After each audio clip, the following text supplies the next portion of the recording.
Rama Sharma, ABP TV. ఇక్కడ కట్టమైతమ్మ దేవాలయానికి చేశాము. నిన్న ఇక్కడ దేవాలయాన్ని ఒక దుండగుడు అపవిత్రం చేయడం జరిగింది. ఏ విధంగా ఆ దుండగుడికి ఏ విధంగా అంటే పోలీస్ రిమాండ్కి పంపించారు, పోలీసులు అరెస్ట్ చేశారు. అయితే ఈ నేపథ్యం వెనుక ఏంటి అసలు విషయం ఏంటి అనేది తెలుసుకోవడానికి మనం ఈ దేవాలయాన్ని దర్శించడానికి వచ్చాము. ప్రధానంగా బీజేపీ సీనియర్ నాయకులు దేవాలయ ఫౌండర్ బాలింగం గారు ఉన్నారు. అదేవిధంగా సర్పంచ్ గారు, ఆర్గనైజింగ్ సెక్రటరీ ఈ దేవాలయానికి ఉన్నారు. బీజేపీ నాయకులు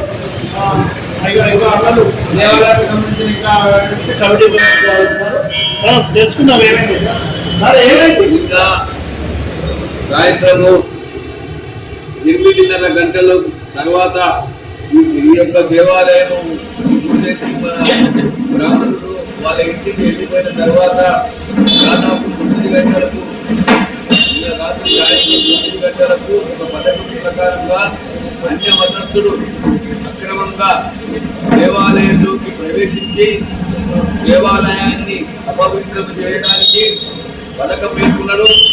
అక్కడ వాడు మలపుత్రాలను విసర్జించడమే కాకుండా అక్కడ చెడుగా మరి కార్యక్రమాలు చేయడము అక్కడ మొదలు పెట్టడం అనేది జరిగింది. దాన్ని చూసిన కొంతమంది భక్తులు అతన్ని రెడ్ హ్యాండెడ్గా పట్టుకొని చట్టానికి చూపెట్టడం అనేది జరిగింది. పోలీసులను రప్పించి వాళ్ళు చేసిన దుష్ట కార్యక్రమం, అపవిత్ర కార్యక్రమం ఏదైతే చేసిందో దాన్ని ప్రజలకు చూపెట్టడము, వివాదించడం అనేది జరిగింది. వాళ్ళ ఎన్నికల వారు ఒక్కరే కాదు, ఇంకా మంది ఉన్నారు అనేది స్పష్టమవుతుంది. వాడు ఎవరు, ఎక్కడోడు, ఏంటి అనేది ఇంకా పోలీసులు ఇంకా కూడా చెప్పలే.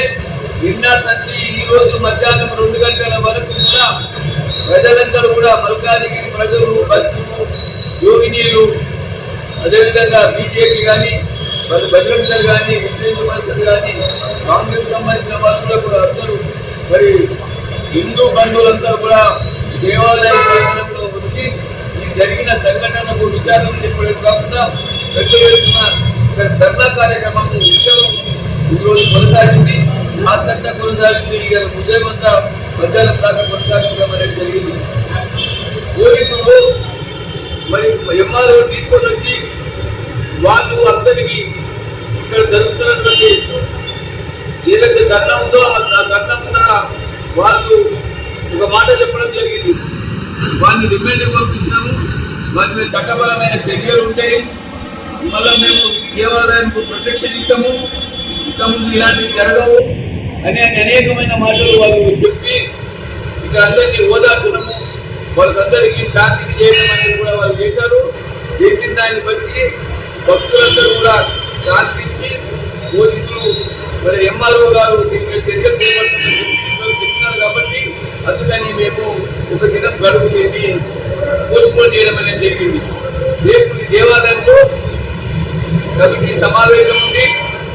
ఆ సమావేశంలో పోలీసులు కూడా ఇక్కడ వస్తారు. జరిగిన సంఘటన ఏదైతే జరిగిందో నిన్న మొన్న జరిగిన సంఘటన గురించి సమావేశంలో తీర్మానం చేయడం జరుగుతుంది. దాన్ని బట్టి మరి పోలీసులు వాళ్ళు ఎంతవరకు దీన్ని సఫలం చేస్తారనేది వేచి చూడాల్సిన అవసరం ఉంది. ఆ తర్వాత ఎందుకంటే 2 రోజులు మాకు పండుగ ఉంది, సంక్రాంతి పండుగ ఉంది. మా ప్రజలందరూ కూడా డిస్టర్బ్ కావద్దు. ప్రతి ఇంట్లో పండుగ ఉంటుంది, సంక్రాంతి పండుగ ఉంటుంది, భోగి పండుగ ఉంటుంది. కాబట్టి ఎలాంటి డిస్టర్బ్ చేయకుండా ఆ కార్యక్రమాన్ని కూడా మేము దృష్టిలో పెట్టుకున్నాం. ఎలాంటి అపవిత్రం జరిగిందో దానిపైన ఏం చేయాలనేది కూడా మేము ఆలోచిస్తున్నాము. ఈ పండుగ కూడా మల్కాజిగిరి పట్టణంలో ఎలాంటి భంగం జరగకుండా ప్రజలందరూ కూడా పండుగ చేసుకుంటారు. ఆ విధంగా కూడా కోఆపరేషన్ చేయాలని చెప్పేసి మేము ఆలోచించాం. రేపు 12 తారీఖు నాడు భక్తులందరూ కూడా ప్రజలందరూ కూడా అనేక వస్తువులు దుకాణాల దగ్గరికి వెళ్తారు, బస్సులు గిసులలో వెళ్తారు. కాబట్టి ఎలాంటిది వాళ్ళకు భంగం చేయొద్దు, అర్థం చేయొద్దు అనేసి మేము ఆలోచించి ఈ కార్యక్రమాన్ని 2 రోజులే 13, 14 ఈ డేట్లు పండుగ ఉంది. కాబట్టి మిగతా కొద్దిగా ముందు తీసుకోవడం అనేది జరిగింది. దీన్ని మాత్రం వదిలేదు లేదు. ఎలాంటి చర్యలు పోలీసులు చేపట్టకపోతే మేము మాత్రం కమిషనరేట్ మొత్తం బంద్ చేసి పడేస్తాం, భర్తనం చేసేస్తాం, చేస్తామని చెప్పేసి మేము వారికి సమావేశంలో హెచ్చరించడం అనేది జరిగింది. అవసరమైతే మల్కాజిగిరి బంద్ చేస్తాం, టోటల్ గా బంద్. అంతా మొత్తం అన్ని పార్టీల్లో కూడా మేము పిలిపిస్తాం. ఇట్లా అందరూ, ఎందుకంటే హిందూ బంధువులందరూ కూడా ఏ పార్టీలో ఉన్నా సరే అందరూ కూడా దీంట్లో పాల్గొనాలి. ఒక ఐక్యమైన ఒక శక్తిని మనం చూపెట్టాలి. ఎందుకంటే అక్కడక్కడ మనం చూస్తున్నాం, గతంలో మరి ఎన్నో చూసినాం మనం. ఇక్కడ బంగ్లాదేశ్ కానీ పాకిస్తాన్ కానీ అక్కడ కూడా హిందువుల మీద ఏ విధంగా దాడులు జరుగుతున్నాయో, దేవాలయం మీద ఏ విధంగా దాడులు జరుగుతున్నాయో మనం చూస్తున్నాం. ఇక్కడ మనము కొన్నటి వరకు మన సంవత్సరం నుంచి ఈ రేవంత్ సర్కార్ ఎప్పుడైతే మరి అధికారం చేపట్టిందో అప్పటి నుంచి మనం చూస్తూనే ఉన్నాము. అక్కడ హిందూ దేవాలయాల మీదే వాళ్ళు పనిగట్టుకొని ఈ అపవిత్రము దేవాలయంలో అపవిత్రమైన చేయడం జరుగుతుంది. కాబట్టి ఈ శక్తులు ఏవైతే ఉన్నాయో, ఏవైతే పొద్దు చూస్తున్నాయో, హిందువుల మీద దెబ్బతీయాలని చూస్తున్నాయో అటువంటి వాళ్ళని మేము వదిలేది లేదు. ప్రభుత్వము చేసినా చేయకున్నా మేము మాత్రము అటువంటి శక్తుల మీద ఉద్యమాలు మాత్రం తప్పవు.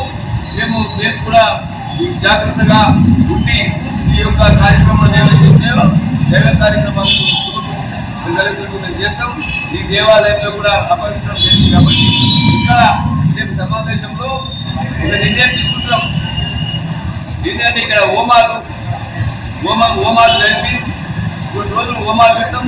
హోమాలు జరిపి గుడిని మళ్ళీ పవిత్రం చేసుకొని మరి భక్తులని అందరినీ కనిపించి మళ్ళీ శాంతి వాతావరణం, అమ్మవారిని శాంతి చేసే కార్యక్రమం మేము చేపడతామని చెప్పేసి విధంగా తెలియజేస్తున్నా. ఇటువంటి సంఘటనలు ఎక్కడ జరిగినా ఊరుకునేది లేదు. ఇంకా ఈ కార్యక్రమం ఇంకా కొనసాగుతుంది.